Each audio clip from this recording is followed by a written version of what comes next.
What's going on, everybody? Welcome to today's video. Reacting to Guitar Center's new CEO has things backwards. I'm worried by Guitar Max.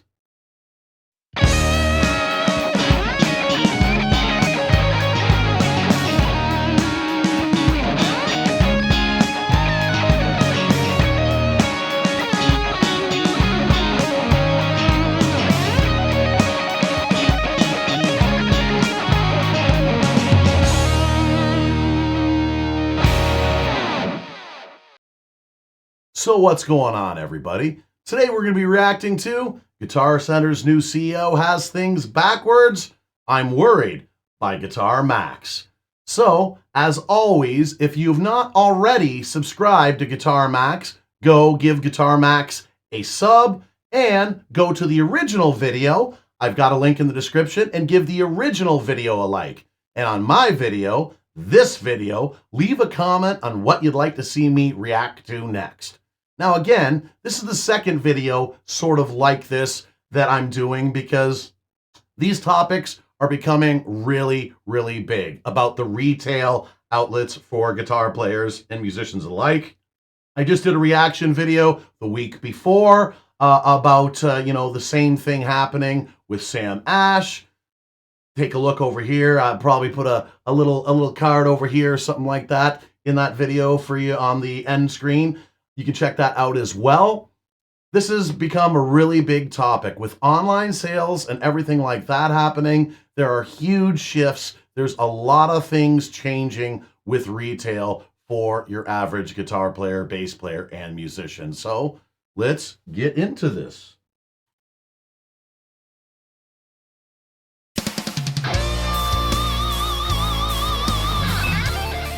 Hey guys, welcome back to the Guitar Max channel. And you know, Guitar Center, people like to rag on Guitar Center. Guitar Center ends up being the butt of a lot of jokes a lot of the time. And I think in some ways that's really unfair. As you may know, I'm a big fan of the Guitar Center used inventory. You can always find great deals on there. And of course, I'm also a big fan of the dumpster, specifically the one behind the Sherman Oaks Guitar Center. So I want to start off by saying that I don't think Guitar Center deserves all of the hate that they get so often. That being said, the new CEO of Guitar Center recently made some comments that I'm a little concerned about, and quite honestly, I'm kind of scratching my head over this. I think one of the worst things that a company can do is to completely misunderstand their customer base and who their customer base is and what the customer base wants. And I think that that might be what is going on with Guitar Center. So there's a great article that I've got up here on guitar.com, and I'm going to read through this, and this has some great dialogue with the new CEO, and I think it'll be pretty obvious what I'm concerned about, but we'll go ahead and get into it. But now, real quick guys, two things. One, I'm going to have a link to the original article down in the video description below if you want to read through the whole thing yourself. And also, if you enjoy videos like this, staying up on the latest news in the guitar universe, and you've not already subscribed for some bizarre reason, please consider subscribing. Give Max a sub. Okay, so let's go ahead and look at this here. And this is, like I said, on guitar.com. Here's the headline: The world needs Guitar Center. New Guitar Center CEO on how the retail giant needs to evolve and execute better to survive. Okay, here's how it starts off. And this is like a pretty much brand new article. So, newly appointed Guitar Center CEO Gabe Del Porto has outlined how the company needs to evolve and execute better to remain competitive. Speaking in the May issue of Music Inc. magazine, which he is on the cover of, by the way. Oh, there you go. Del Porto, who was named GC's CEO last October, believes the company is one that really needs to exist in many markets. He says here, if you want to experience musical instruments and start off or accelerate your journey as a musician, the world needs Guitar Center. I don't see how those two pieces of the sentence are related, but okay, let's. Blowhard. Already sounds like a bit of a blowhard to me. It's just like, it's like a politician's speech. They say things that mean nothing. Fluff. Nothing. Let's continue. Let's just move on here. Our customers need us and our vendors need us, he says. But in order to earn the right to be here, we need to evolve and execute better. For Del Porto, that begins with expanding GC's premium offerings and rethinking the experience of its physical stores, a strategy driven by a desire to shift the company's focus back to their core customer, the quote, serious musician, i.e., the gigging guitarist or the passionate player where music is a big piece of their identity. Now, right there, I think, is the first mistake here. The company says the company's focus back to their core customer, the serious musician or the gigging artist. I do not think that is Guitar Center's core customer base. In fact, I'm in total agreement with Max here. Okay, coming from a former full-time gigging musician, those higher end instruments they're talking about, most gigging working musicians can't afford them. The high end guitars and all that stuff, that's blues lawyers that are buying that stuff. Come on, your average full-time gigging musician is barely getting by. They take forever to squirrel away enough money to buy a decent instrument. I know a lot of full-time musicians whose guitar collections are smaller than mine because now I got a day job that pays decently, not great, decently. Therefore, I can afford to make my collection grow. But your average full-time gigging musician is not the core of Guitar Center. And if so, a lot of them are buying Ibanez RGs and Squier stuff. A lot of working musicians work on Squiers because they're not making a lot of money. in fact, far from it. But let's go on and read on here. Then I'll talk a little bit more about this. He goes on to say here, we have some premium product, but we don't have enough. Del Porto explains, a byproduct of the company pivot to the entry-level market over the years. And it's very hard to experience our premium product because we have our best guitars locked on the top row where you can't easily get to them. So if I'm a serious musician and I walk into a Guitar Center, it doesn't feel like the right place for me anymore. I want customers to walk into a store and have the same experience I had when I was younger and just be hit in the face with, wow, this is amazing, this is a playground, this is where I belong, he adds. And that means having a much more premium assortment that's more easily accessible where I can get in and grab a guitar and plug it in and try all these pedals and effects and just geek out and have a great time. Beyond its products, Del Porto also highlights the need to invest in Guitar Center's sales team and their consultative skills so they can help customers really experience the magic of some of these instruments. If you go into a guitar store and you set out a $3,000 Martin acoustic, nobody buys it out of necessity, he says. They don't buy it until someone actually spends time with them and says, you know, this wood is... I'm starting to 100% agree with the title that Max has chosen for this. Okay, yeah. It's making me cringe, that paragraph. They don't buy it until someone actually spends the time with them and says, you know, this wood is extremely rare and it gives you incredible sound you can't find anywhere else. Guitar Center, I fear that you are not long for this earth. Here's my take on it. Actually, the entry-level musicians are the number one demographic for a retail outlet like Guitar Center. They don't know exactly what they're looking for. They don't know much about a guitar. They need someone hands-on to help them. As were professionals and gigging musicians, most of them are fine with ordering online. They'll do a ton of research. And with almost any dealer with buying things online, if you don't like it, you can send it back within 30 days. So it's actually the entry-level musicians that need a place like that more, that need a salesperson that can help them out. You know, some of these kids won't even know how to plug in an amp and to get it to come on.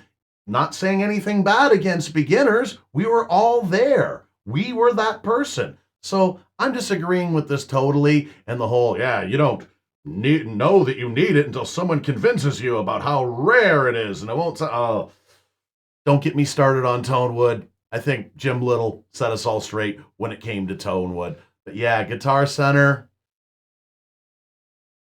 you might be going the way of the dodo, especially with this CEO. This isn't quite the PR disaster that Gibson had with the Buy Authentic. We all remember the Gibson Buy Authentic PR disaster. That was very entertaining. I wish that I was a YouTuber at that point. That would have just been like so much content for me just off of that right alone. You know, oh yeah, fantastic.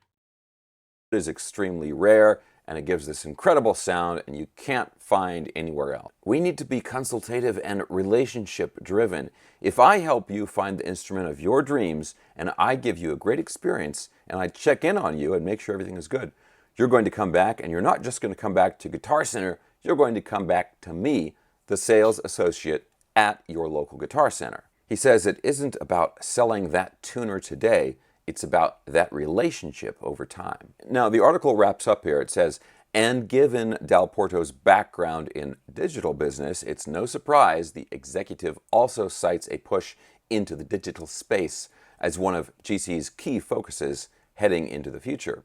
We were kind of in the dark ages of digital as a company, he says. There was a point in like 2008 where we were the dominant player, and then we lost our focus and ceded all that market share to our competition. That has been a high growth area that we've not had the right strategies to win in. Our competition has more engaging content that makes it easier to find the right product and buy the right product. Okay, and that is the end of the article. And again, if you want to read that whole thing yourself, there's a link in the video description. That entire last paragraph said nothing. I understood every single word, but what did any of you get from that last paragraph? It said nothing. Gobbledygook, blah, blah, blah. I'm a salesperson. I'm like your average used car salesman. I just happen to be the CEO of Guitar Center now. Yes, no. Two big thumbs way down, in my opinion. Wow. Below. But there are several things here that jump out to me as being major red flags. And I want to stress, guys, like I said in the beginning, I don't dislike Guitar Center generally. And I have no beef with Gabe here. Statistically speaking, he's probably a perfectly nice guy. And there are many things he says in this article that I agree with and that I think would be legitimate improvements to the Guitar Center experience, like the consultative skills that he's talking about. I don't want to go into Guitar Center and argue with the salesperson about what gauge of strings I would like to buy. I don't want to get into a debate with my local GC associate about whether or not 7-string guitar strings have to have the number 7 in the gauge. Not that that's happened or anything. And this whole thing he's talking about, how he wants people today to have the same great experience. Please tell me that actually happened, Max. Like, not, I want to like comment on this. No, really, Max. Did you actually have that experience?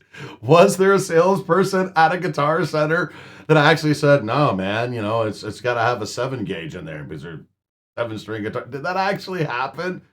If so, like, come on, man. That is one of the most meme-worthy guitar things I've seen or heard of in God knows how long. Fantastic. Experience that he did when he was younger. That's very admirable. But I think all of this really comes down to two big problems. The first one is that the market is really not serious gigging musicians. The market for Guitar Center and for any large retail chain that sells musical instruments, the market is for people who are interested in becoming a serious musician. This is kind of a misconception. Max agrees with me. Shows up all the time, and it shows up a lot on like YouTube channels as an example. The pool of people that are thinking about playing guitar, or maybe they're going to buy their first guitar, that pool of people is massive. And those are the potential customers who are going to buy a guitar that's $200 or $300 or $400, something like that. The number of people who are serious gigging musicians who are going to pay $2,500 for a nice PRS, that pool of people is tiny, tiny, tiny, tiny. So small. Smaller than it used to be. And it's So getting small. smaller every day. There's something that kind of gets Minuscule. repeated a lot, and it is absolutely true, but it is much easier to sell 10 $100 guitars than to sell one $1,000 guitar. The CEO is talking about in this article about how the company pivoted from more serious musicians to the more entry-level market.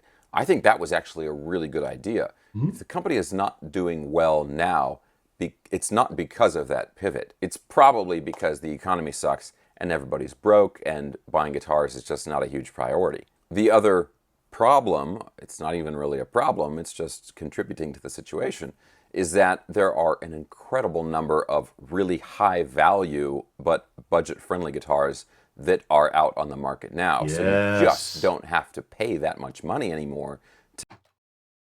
That is the number one factor. There's just so many.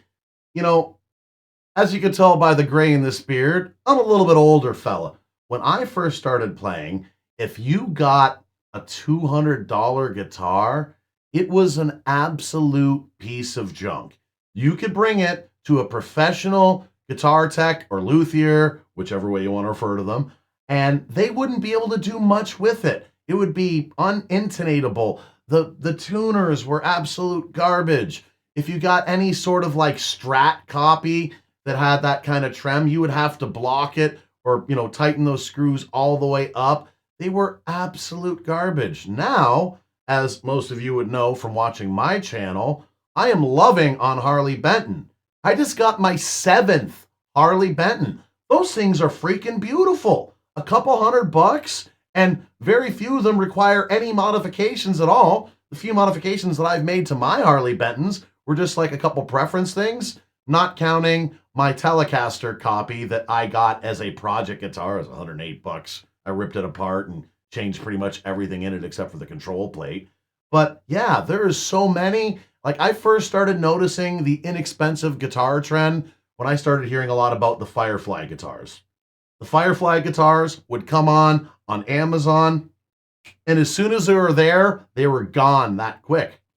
And they were good. And I started buying my first inexpensive ones, and I couldn't believe it myself. And I guess I'm part of the problem with this because I'm hooked. For the most part, I buy most of my guitars online. That's nothing against any of the retail stores. There's just so many fantastic options these days. And Harley Benton, well, I really got hooked on Harley Benton lately because those things are freaking beautiful, sound great, and just absolutely fantastic. I'm not even endorsed by them. This is not an advertisement. That's just a guy that bought a lot of Harley Bentons that just thinks they're fantastic. But yeah, that, you know, has a lot to do with it. Just so many fantastic, inexpensive guitar options. To get a great guitar that a serious musician can use, you don't have to pay more than $1,000, that's for sure. Gigging musicians are making less money than they ever have. I mean, musicians in general are making less money than they ever have. And that means they have less money to spend. I'm not like applauding like because that was like a good thing that gigging musicians are making less. No, it's just because that's something that I said a little earlier, but it's true. Gigging musicians, especially after that C19 thingy, you can't say that word because they'll do things to your video. If they hear that word on there, they'll demonetize, they'll do a whole bunch of other things. So that C19 thingy that they made us stay inside for. Ever since that, at least in my area, I know a lot of musicians are having to go out and play for less money. Yes, so like I said, gigging full-time musicians have the least amount of expendable money to buy high-end guitars. I'm no longer a full-time musician. I have a day job. I'm able to afford more high-quality instruments and more of them. I guess I could go high-quality instruments, as a lot of people would say with name brands, you know, buy one actual name brand instrument as opposed to getting 7 Harley Bentons. But no, I really like the Harley Bentons. They're freaking fantastic. I would rather have 7 really good Harley Bentons than to have, one Gibson or one Fender. That's just me though. And, some of them are not that good. Some of them require a little bit of work or a little bit of setup, but me, I'm happy with them. I'm happy with them. But yeah, unfortunately, working musicians, they're the ones that usually have to get Harley Bentons and all that sort of thing because it just, hey man, it's tough. Spend on their equipment, and it's much harder to justify to yourself or to your wife that you need to spend a lot of money on a guitar. So let's say in a perfect world that Gabe was able to execute all of the awesome ideas that he's talking about. So the sales associates are going to be more knowledgeable and better at giving advice. Are you going to pay them more? Are you going to hire other people who are more experienced? I know exactly how you're going to achieve that without massively increasing the expenses. But hey, let's just say somehow they're able to do that, right?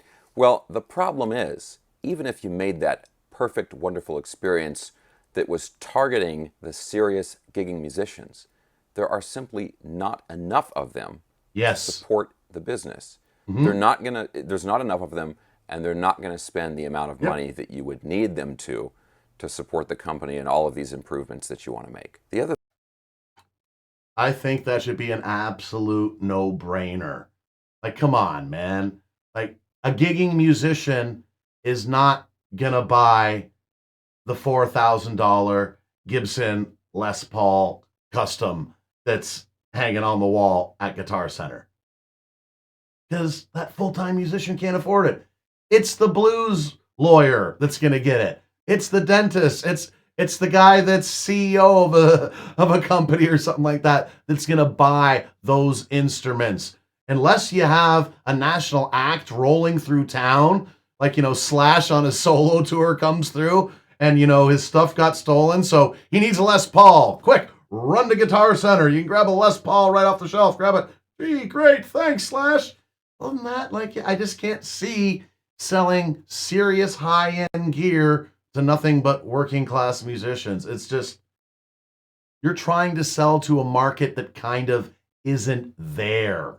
Or there is a market there, it's so small, and they don't have the money to be able to afford the high-end gear that you're offering them. The thing here is these improvements this is going to be an uphill battle. This is going to be really difficult. In my experience, not that I'm a serious musician, but I've met some, and when I talk to them, the attitude towards Guitar Center is that if they have to go into Guitar Center because they ran out of strings unexpectedly or something like that, and they have to go buy something that they can't order online, they often just kind of avoid talking to the salespeople because it's just thought of as like a hassle. Someone who's a serious musician going into Guitar Center, they don't need the consultative skills. In fact, they don't even really want them. Any musician that's going to purchase any piece of gear, this is even before the internet, is going to research the hell out of it one way or another. Yes. So the actual full-time gigging musician, he's absolutely right, is almost kind of annoyed with the salesperson. It's almost like, the actual work. They don't want salespeople. They want clerks. A clerk is somebody that just sits behind the counter and waits for you to ask them for some assistance. Like, the working musician wants somebody to, hey, where's such and such a guitar? Like, just point out, I know what I want. I just don't know where it is in your building. Point to me, where is the thing that I'm looking for that I've already researched? Do you have this product that I've researched thoroughly? Yeah. No musician wants the salesperson coming over, working them, trying to, hey, you know what kind of wood that is? Blah, blah, blah. Just, no. Just no. But yeah, that's absolutely it. So yeah, that's another factor that I didn't even really think of. Max hit the nail right on the head, that one, as far as I'm concerned. Probably are going there and they already know what it is that they want to buy and why. And when Gabe here is talking about how he wants to give people the great experience that he had, I hate to say it, but times have just changed. The market has changed. The way people value playing music and being a musician, all that stuff has changed a lot in the past 10, 15, 20 years, basically since the early 2000s. The music industry is completely different, and the concept of a professional, serious musician, that doesn't mean what it used to mean. So all that being said, there are some other things that he mentioned in here that I think are really good ideas. I mean, talking about doing more stuff in the digital space. Guitar Center has done that stuff in the past, but they could be doing a lot more. So imagine if Guitar Center was a little bit more like Anderton's or something, right? I think that's a good example, where you go to the Guitar Center YouTube channel or website or whatever to stay up on the latest stuff that's coming out in the market. That would be really cool, and it would be great for Guitar Center. But the way it is right now, people find out about stuff from other sources, and then they go to Guitar Center and they're like, hey, do you have this thing that I saw Film at Night talking about, or I saw it on Music As When? Do you have that? So yeah, kind of. Yeah, that's like Max was just saying, and this is where I agree with him that the new CEO just doesn't have it right. He wants it to be the way it was when he was younger, but a saying that I use all the time talking about all this stuff, and especially when talking about things like that we talk about here a lot on this channel, modelers versus real amps, you can't put the genie back in the bottle. Digital changed everything in every sense, not just in the amps, but now how are we shopping? How are we buying all this stuff? It's just, you can't roll back the clocks. So guys, those are my thoughts on this article with the new CEO of Guitar Center. And if if Guitar Center takes any of my advice, then hopefully there'll be a check in the mail for me, but I'm not going to hold my breath. But guys, let me know what you think of all this stuff I'm talking about down in the comments section below. Let's continue the conversation down there. I really want to know what you guys think about it. And maybe there's things that I'm not considering that you are considering. Let me know. Tell me down in the comment section below. Okay guys, again, I'm going to have a link to the original article in the video description below, plus links down there for my social media and my new instructional video, all that stuff. Guys, thanks a ton for watching. I hope you enjoyed the video. If you did, thumbs up, subscribe if you haven't, and I'll talk to you soon.